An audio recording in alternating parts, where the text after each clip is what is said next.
نعم، أجل، مرة أخرى غادي نتكلم على القفطان، حيت القفطان بالنسبة ليا ماشي مجرد قطعة قماش،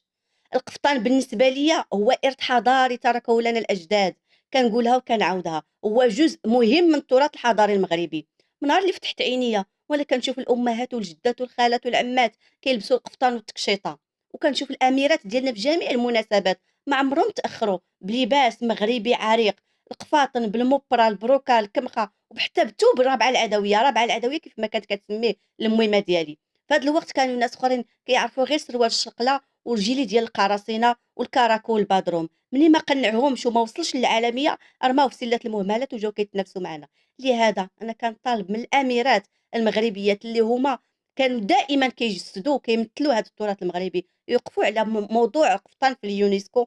وتوقفوا عليه نتوما شخصيا، لان عندنا فيكم ثقه كبيره وكبيره بزاف في هذا الموضوع بالضبط.